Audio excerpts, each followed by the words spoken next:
নমস্কার, e learning গ্রুপে তোমাদের সকলকে জানাই স্বাগত। আজকে পিএসসি কিছু গুরুত্বপূর্ণ আপডেট নিয়ে আলোচনা করব, যেটা তোমরা প্রত্যেকেই আমাকে অনেকেই দেখছি কমেন্টে জিজ্ঞাসা করছো যে দাদা ডাব্লিউবিসিএস এর গ্রুপ সি এর যেটা ইন্টারভিউ, মানে আমরা প্রত্যেকেই জানি ডাব্লিউবিসিএস যেটা 2022-এ গ্রুপ সি এর রেজাল্ট তো আউট হয়ে গেছে, আর এর ইন্টারভিউটা হবে এই জুলাই মাসের দিকে।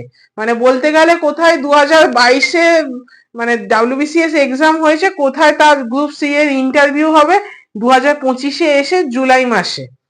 মানে এই গদাই লস্করি মনোভাব যাকে বলতে গেলে।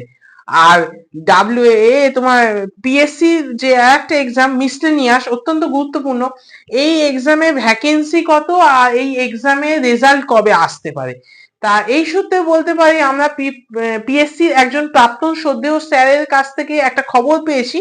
সেটা হলো এই যে পিএসসি যে মিসলেনিয়াস যে এক্সামটা, এই এক্সামের রেজাল্ট কিন্তু জুলাই মাসের শেষ বা মানে আগস্ট মাসের প্রথম দিকে বেরোতে পারে। মানে আমি এর আগে হয়তো দেখবেন যখন আপডেট দিয়েছিলাম তখন বলেছিলাম জুলাই মাস আপনি অনওয়ার্ড ধরে রাখুন, কিন্তু এখন দেখছি প্রাক্তন শ্রদ্ধেয় স্যার সূত্রে যে খবরটা আসছে জুলাই মাসের শেষ আগস্ট মাসের প্রথম, মানে বলতে গেলে এখন পিএসসি একটা গদাই লস্করি মনোভাব চলছে।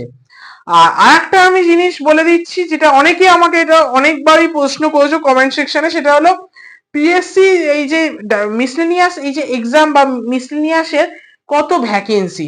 আমি এখনো বলছি, আগেও বলেছি, বারবার বলবো যে 650 মতন প্রায় ভ্যাকেন্সি আপনারা ধরে রাখুন। এবার এই যে এতদিন যে পিএসসি, আমি এই ভিডিও শুরুতেই গদাই লস্করি ওয়ার্ডটা খুব ইউজ করছি, পিএসসি তো একটা গদাই লস্করি ব্যাপার আছে, মানে হচ্ছে তো হচ্ছে এরকম একটা ব্যাপার। তা সেই সূত্রে যদি এখন এই দেরি হওয়ার জন্য যদি আরো কিছু ভ্যাকেন্সি রিপোর্টেড হয়ে যদি আরো বেড়ে যায় সেটা আলাদা ব্যাপার, কিন্তু এখনো পর্যন্ত 650 কাছাকাছি কিন্তু মিসলেনিয়াসের ভ্যাকেন্সি আছে। এইটুখানি কি আপডেট।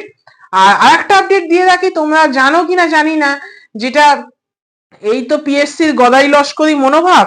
এবার তোমরা যদি খুব তাড়াতাড়ি যদি চাকরি পেতে চাও তাহলে আমরা দেখেছি যেটা সেন্ট্রাল গভর্নমেন্টের স্টাফ সিলেকশন কমিশনে, যেটা সিজিএল, সিএইচএসএল, এমটিএস, এই এক্সাম গুলো কিন্তু vacancy already form fill up হচ্ছে।